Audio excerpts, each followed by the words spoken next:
Welcome to The Bright Side of 50, the podcast that celebrates life, wisdom, and the vibrant journey that can be ours when we embrace the second half of life. I am your host, Carla Palmer. Together, we will explore the stories, memorable experiences, and the teachable moments that make life after 50 truly incredible. Now, let's get into today's topic, shall we? Hello, and welcome to The Bright Side of 50 with your host, Carla Palmer. I am so glad that you are here with me today and every week.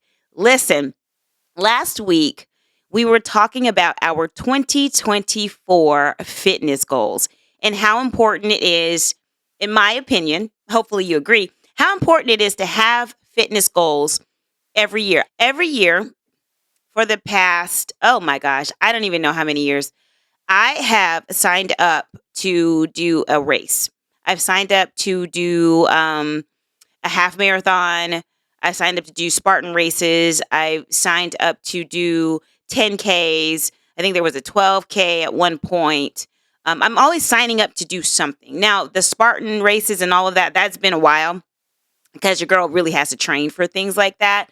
But last year I did my half marathon as I usually do. It was a struggle because I didn't work out and train the way that I should have, but I did it and I completed it. I say all of that to say that it's so important to look at fitness as benefits, but benefits that go beyond the physical benefits when you train on a regular basis and your body looks good and your clothes fit better and all of that. Physical fitness, athleticism, training for something athletic, like a race, like I was saying, or joining some sort of like group sport for adults. Y'all, it transfers over into other areas of your life. Believe me when I tell you this. So some of you know, some of you may not know. Years ago, 14, 15 years ago, maybe even 16 now, I was successful with weight loss. I lost over 50 pounds. And let me tell you, as I began to lose that weight, things started to happen for me outside of fitness that I can tell you there was a direct correlation between what was happening to me, like with my mindset, with my job, career-wise. I started to get uncomfortable, in the place that I was with my career because I felt like I could do more. These things came, these thoughts and these feelings were a direct correlation of what I was doing physically for my body and how I started to feel and how I started to change and evolve, right? And so as we start to think of living on the bright side of 50, which is the right side that we should be on because it's positive and it's joyful and it's abundant and it's full of like living like life fully, we got to incorporate this fitness thing. Now, I found some things that were online that were in direct alignment with what I'm trying to say right now. So increased energy level. My energy increased so much when I started back then, those 15, 16 years ago, when I started my weight loss journey. My energy level started to increase. One, because I was putting better things in my body because I knew that the food that I was eating was the fuel for my workouts. I wasn't drinking the way that I drink now.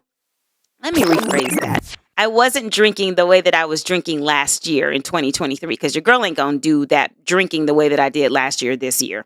So I wasn't drinking like that.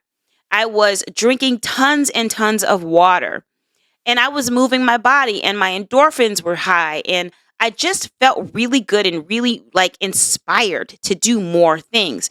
So I had increased energy level, which means that my mood was better, which means that I got along better with other people, which means that my work life and my relationships were better.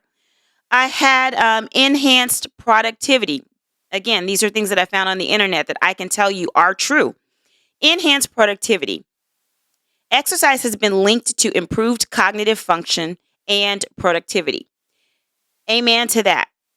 When I started losing weight, I was, my son's 24, actually tomorrow.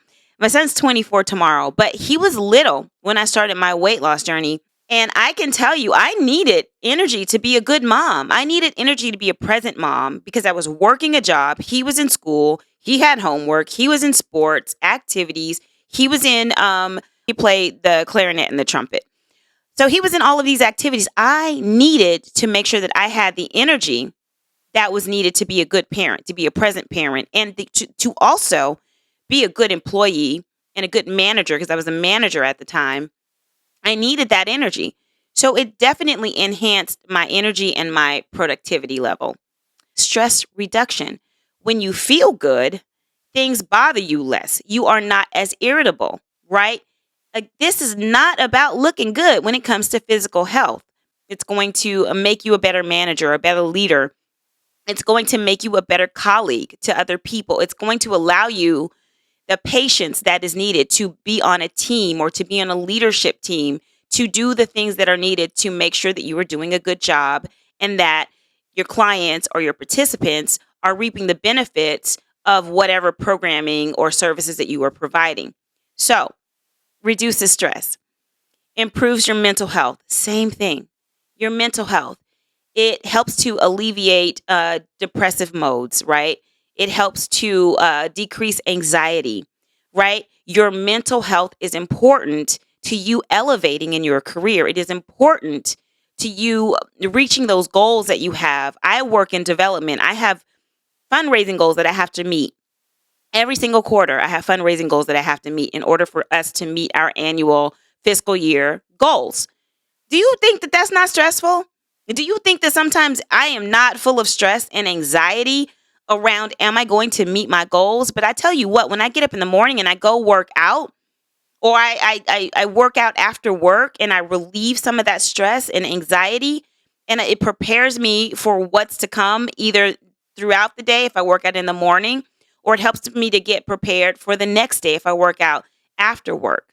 It helps me to de-stress after work, and then I can kind of process through what I'm going to have to face the next day. Y'all, this physical fitness thing is so much more than physical fitness. Let me keep going. Enhance creativity. Now, some of us are entrepreneurs, right? I have a podcast. I have a GYSB, Get Your Sexy Back movement, physical fitness movement, a movement to inspire people. I have to create content. Some of you are entrepreneurs. Some of you have jobs where you are needed, where your brain is needed, and you have to be creative in the things that you are coming up with on your team or for your products. We need to be able to think clearly. We need to be able to get our creative juices flowing. Sometimes when I go for a run or a long, beautiful walk, I just get more and more thoughts that come to me. And if I don't take my phone and like write them down or jot them down in my notes, I'll forget. But a lot of times our creative energy, our creative thoughts come when we are moving, when we're walking on the treadmill, on the spin bike, or, walking outside or going for a run or a jog. Those creative juices are flowing and those things are going to come to you.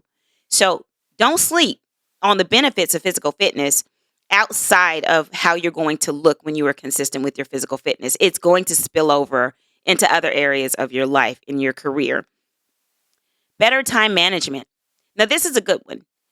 I told you guys last week when we were talking about our 2024 fitness goals, and I was telling you to make sure you treat those goals, those appointments, those physical appointments to get out there and do your workouts. I told you to treat them like very important appointments. That's time management because you're looking at your schedule and you're seeing where you can plug in your workout, right? And you're disciplined about it and you're consistent and you are not flaking on yourself. That same attitude is going to come into your work environment. You're going to take that same attitude, that discipline, that time management, making sure you're showing up for yourself. You're going to take that into your work environment, whether you're an entrepreneur or whether you are working in a company or like for a nonprofit like me. You're going to take that same attitude into your work environment. So, better time management. It's an effective time management skills. They translate into better organization for yourself, for your team, all the things. Okay. Improved confidence. Now, listen, When I first started my working out years ago, when I was like, okay, I'm on this weight loss journey, I'm going to lose this weight, I couldn't even run a mile. I couldn't even run a mile, but I kept going. I was consistent. I was determined.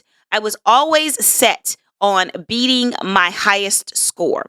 I tried my best not to compare myself and my fitness to other people's level of fitness. I was focused on beating my highest score. The more I did that, the more I excelled. When I would beat my highest score, after I could run a mile, then 2, then 3, then 5, then 10, then 13.1, because I do my half marathons now. That build up was building my confidence as well. You don't think that confidence went into my work environment? Let me tell you something. As I was on my weight loss journey, I saw myself change. I was evolving as a professional. I wanted more. And because I had done the hard things, going from one push-up to, at one point, I could do like 60 push-ups. Now I can only do about 10 because I didn't keep it up. But going from one push-up to 60 push-ups, going from not being able to jog a mile without stopping to running a half marathon without stopping, doing a Spartan race, going through the mud, climbing over walls, going under barbed wire, all those things. Listen, you think that didn't elevate my confidence? You think that wasn't making me think like, oh, you are that girl? And you think that girl attitude didn't spill over into my career? It absolutely did. It absolutely had me thinking, oh, maybe I could do that because I did that. If I did that, then why couldn't I do this? You see what I'm saying? If I was able to run 13.1 miles without stopping, why wouldn't I be able to be a director of development not having done that ever before? Right? It goes together. That directly informed what I thought about what I could do in my career, running that half marathon, running those half marathons. I'm telling you, it's going to spill over into your professional life. Couple more things. Positive role modeling. Okay. I can tell you that I have inspired people at work to do fitness activities because they have seen the way that my mood is elevated, how I feel when I'm in meetings, when we're doing a round table and they're like, what did you do this weekend? And I'm saying, well, I hiked this weekend, or I ran a half marathon this weekend, or I was able to do 6 miles at the beach in the sand this weekend. Or, I spent time, teaching jump rope this week. They're inspired. They're inspired. I am like a role model for some people when it comes to how are you so full of life? How are you so full of joy? How are you able to show up the way that you're showing up? Well, because I have a really good fitness routine, and I'm telling you, and you can see that it is directly impacting the way that I show up for work, the way that I interact with my colleagues, the way that I lead my team. It impacts the way that I'm able to reach my goals, my development goals, my fundraising goals, and exceed them every year. It is in direct alignment to how I am treating my body when I am outside of work. How am I treating my body in the morning? How am I treating my body in the evening? What am I putting into my body? How often am I moving my body? I'm excited about that. And that same excitement is infectious. And people see it and they want some of that. And you become kind of like a role model. It's pretty cool. If I do say so myself, it's pretty cool.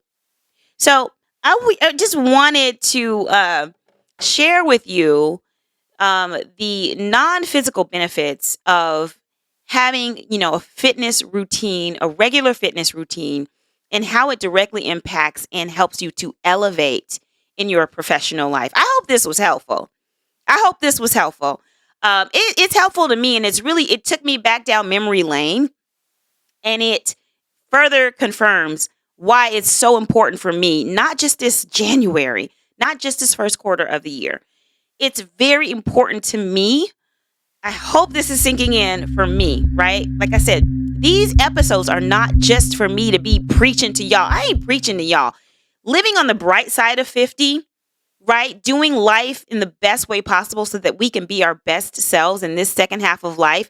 This is about all of us rising together, all of us living fully and enjoying life to the fullest in our careers, in our finances, in our relationships, in our personal, like family relationships. It's about us doing this together and really like just sharing with each other what's working. And as I think back to what worked for me back then, I really need to get back to that. And it's not just about how I want to look, it's about how I want to feel and how I want to keep showing up for myself. So I'm going to take it up a couple of notches, and I hope that you will too. I also hope that you will subscribe to the podcast, right? We get the eyes sometimes on the podcast, but I would love to have the numbers of subscribers go up as well. So please, please, please hit the subscribe button. If you're on Spotify, hit the subscribe, follow button, and turn on your notifications. If you're on YouTube, please do the same. Apple Podcasts, please do the same. Share the podcast out so we can get more beautiful women over 50 living on the bright side of 50 and doing life on the bright side of 50 with all of us. Again, super excited about this year, super excited about doing this bright side of 50 living with you and elevating and evolving and growing together. Thank you for being here. All right. Until next time, guys, I will see you on the bright side of 50 with Carla Palmer, which is the right side of 50. Talk to you guys later. Take care.